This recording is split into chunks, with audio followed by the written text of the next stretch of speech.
북한한테 우리가 투자하는 날, 간단히 말하면 핵도 동결시키고 핵도 없애야 되지만 북한에 우리가 투자할 수 있는 기회를 우리가 주도적으로 잡고 일본 조금 낀가 주고 일본의 200조 원에 가까운 돈이 북한 인프라 까는 데 쓰이고 북한이 베트남처럼 바뀌는 그 미래를 생각하지 않고 한국이 어떻게 발전을 합니까? 구조적 저성장기에 진입했는데. 그거를 트럼프와 함께 만들려고 하는 거잖아요. 북한을 베트남처럼 만든다고요. 거기에 한국 자본이 들어가고 일본 자본이 들어가서 일본 자본은 인프라 깔고 그 대한민국의 미래를 향해서 달려가는 문재인 대통령한테 박수는 못 쳐줄 망정 수십 년 전에 냉전 이데올로기에 빠져가지고 북한이란 걸 싹 배제해 놓고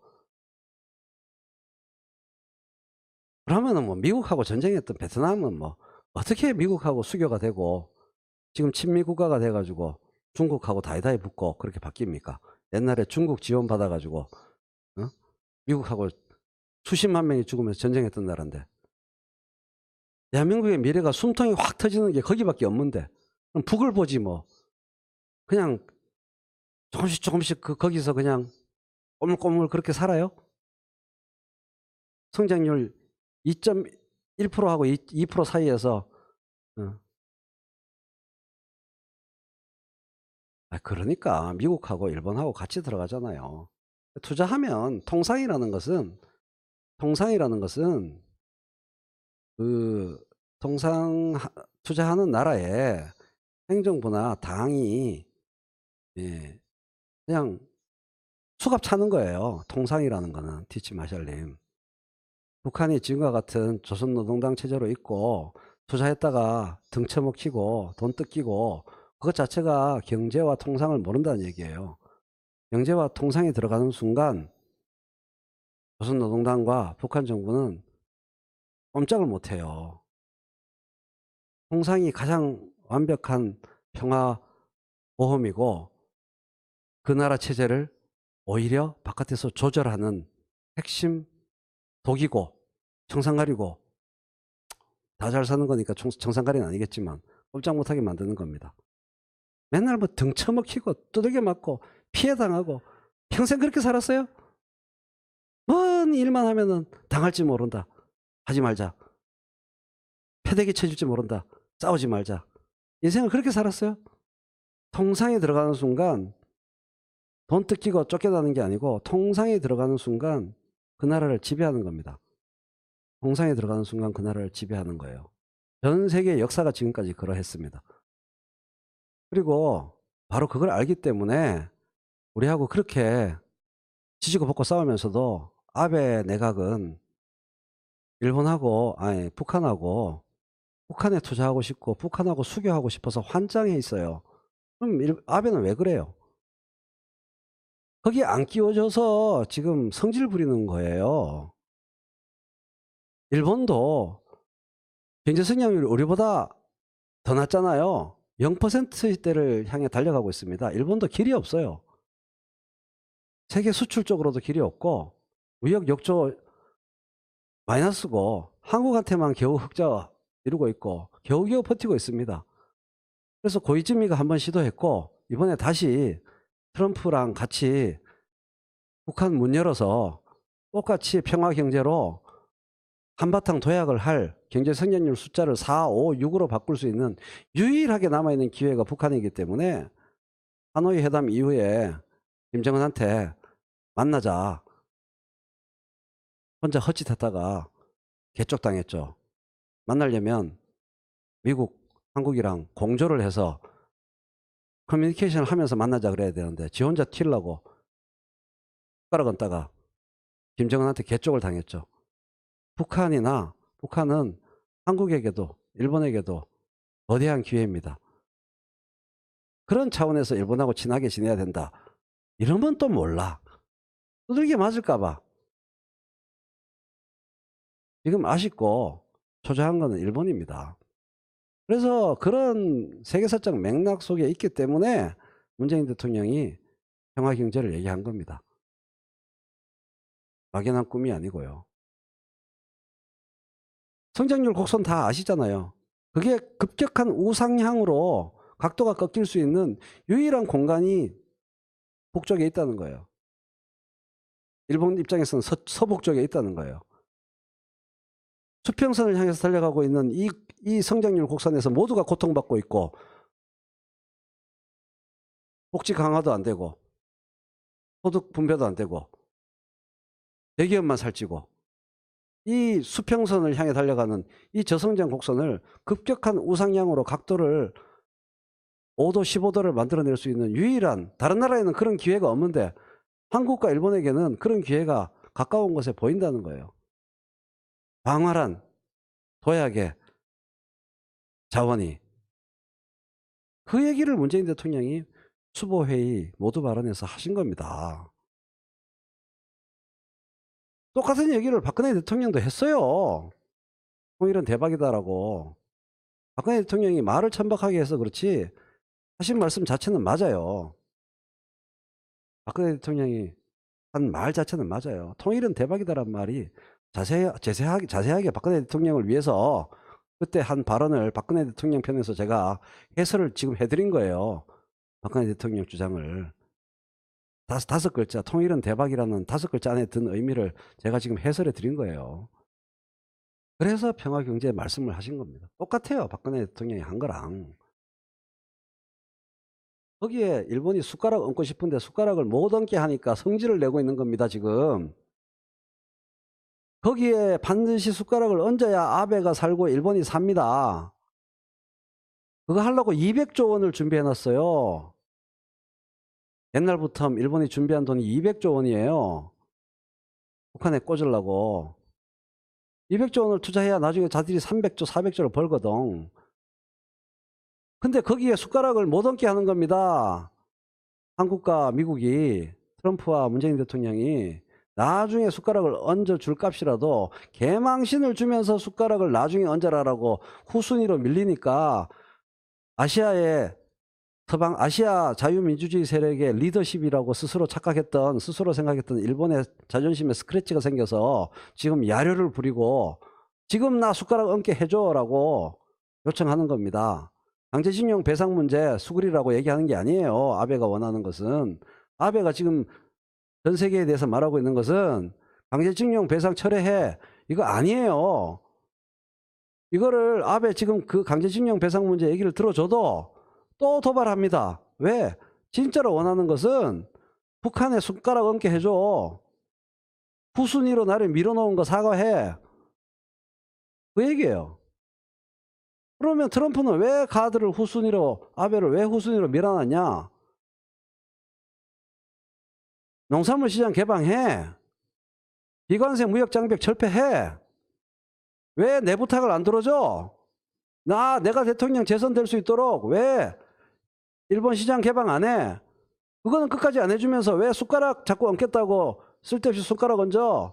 나중에 얹어. 뒤로 빠져. 이거를 공개적으로 면박을 준 겁니다. 6월 30일 날 남북미 3국 정상 만남을 통해서. 그런 맥락이 있는 거예요. 근데 무슨 강제징용 배상 문제에 사과를 해가지고 문제를 풀어요. 난 좀 화가 나야 방송이 좀 집중적이 돼. 행복해지고 편해지면은 방송이 늘어져. 여기 방송에 지금 참여한 분들은 이거 거의 다 아시는 분들이 이 방송에 들어와 있는 거예요. 그래서 이게 뭐 문재인 대통령이 뭐 자한당 잡자고 그렇게 꼬롬하고 쪼잔한 생각으로 뭐 지금 하시고 계시는 거예요. 대한민국 100년 미래를 위해서 하고 있는 거죠. 누구 특별히 대한민국의 어느 정치 세력이 미워가지고 그거 잡자고 하겠어요? 아베 왕따 시킨 거 맞아요. 문재인 대통령은 아베를 낑가주고 싶어 했어요. 그것을 한반도 평화 프로세스라고 합니다. 9글자. 예. 한반도 평화 프로세스 9글자의 문통도 아베를 낑가주려고 했어요. 근데 트럼프가 낑가주기 싫다는데 어떻게? 모른 척 있어야지. 트럼프는 왜 성질이 났어요? 아베가 잘못했지. FTA도 안 맺고 미국하고 비관세 무역 장벽으로 일본하고 엄청나게 무역 역조 흑자 보고 미국에서 돈 다 벌고 미국은 돈 못 벌게 하고 미국 농산물하고 미국 상품이 일본 시장에 못 들어오도록 법으로는 안 막고 법에 규정되어 있지 않은 다양한 시행령과 다양한 세칙으로 시사빤스로 무역 장벽을 걸어둔 지 수십 년이고 트럼프는 미국 농산물 잘 못 팔면은 다음 대통령 당선은 물 건너가고 그런 거 다 알면서 아베가 쌩까 쓰니까 오사카 G20 오사카 회의에서 얘기하니까 쌩까고 원래 분명히 지난번에 5월 달에 일본 방문했을 때는 참의원 선거 끝나면은 얘기 꼭 하겠다 이래놓고서는 참의원 선거 거의 다가와가지고 다시 한번 그때 약속을 확인하느라고 트럼프가 아베한테 G20 오사카 회의 때 지난번에 얘기한 거 맞지? 이번 참의원 선거 끝나면은 농산물 시장 개방 얘기할 거 맞지? 라고 했더니 아베가 쌩깠단 말이에요. 거기서 트럼프가 오사카에서 뚜껑 열려가지고 트위터로 얘기한 거 진짜로 김정은 만나네 안 만나네 하나도 정보 안 주고 문재인 대통령 손 꼭 잡고 판문점 간 거란 말이에요. 그 다음날 2월 30일에 그렇게 개망신 당하고 둘만 아는 망신이 아니고 전 세계 앞에서 개망신 당하고 뚜껑 열려서 7월 1일 날 야료 부린 거란 말이에요. 날짜가 딱 그렇잖아요. 하루 지나서 세상에 상병신 된 다음에 병신 아니다라고 세상을 향해서 부르짖은 거란 말이에요. 거기에 문통이 무슨 책임이 있다는 거야? 뭘 미숙하게 처리했다는 거예요? 다시 생각해도 화가 나네. 지금 들어오신 분 말고 다른 헛소리 하는 방송들. 무슨 미국이 뭐 아베랑 짬짬이가 돼가지고 한국 반도체 산업의 미래 맡겠다. 그런 말도 안 되는 소리를 해가지고 그거를 뚫까 패면은 그 다음에는 또 G5, 5G가 세계 경제의 핵심인데 거기서 한국한테 이니셔티브를 안 주려고 또 음모를 꾸민 거다. 또 헛소리 했었고 그것도 뚫까 패면 또 딴 헛소리 만들어내고 맨날 미국이 뒤에서 뭐 한 거다 그러고 일본하고 미국하고 짬짬이가 돼가지고 한국을 괴롭히는 거라 그러고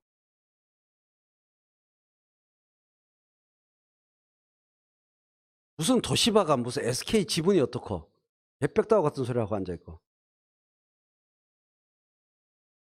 어플라이드 머티리얼스 알아 이러면은 입국 다물고 램 리서치도 모르면서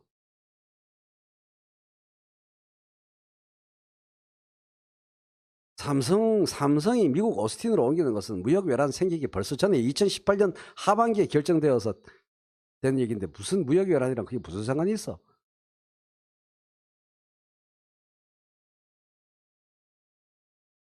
아무것도 모르면서 공포에 소설이나 써쌓고 불종 노예가 되는 이론이나 시부리 쌓고 벌벌벌 떨면서 거짓말 써서 만들어내고 나만 벌벌 떨기 억울하니까 당신들도 벌벌 떨어라.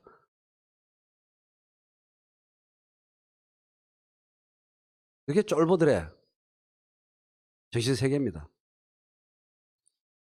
자기 혼자 불안해하라 이거야. 자기 혼자 굴종하라 이거야. 자기 혼자 소설 쓰고 자기 혼자 믿으라 이거야. 왜 아무것도 모르면서 다른 사람들한테 그거를 떠드냐고. 그냥 문재인 하는 거 다 마음에 안 들어서 문재인한테 덮어 씌우려고 이바구를 만들어냈다고 왜 말을 못해? 근데 내가 이렇게 열내서 방송할 필요도 없어요. 한 달 안에 세상이 문재인 대통령이 옳았다는 걸 다 증명해 줄 테니까. 내가 그래서 내기하자고 그러잖아요. 50만 원을 걸고 내기하자고 그러잖아요. 내가 굳이 이렇게 논쟁할 필요가 없어요. 현실이 증명해 줄 거니까. 지금 슬슬 트럼프한테 아름다운 친서 얘기 나오고 슬슬 이제 깜짝 쇼 또 준비돼 있습니다. 그거 믿고 문재인 대통령이 그렇게 한 거예요. 무슨 첩보와 정보가 뭐 대통령보다 얼마나 많다고. 문재인 대통령이 그렇게 미리 큰 소리 치는 성격입니까? 오죽 확실한 정보가 있으면은 후보 회의 때 그렇게 세게 얘기하셨겠어요.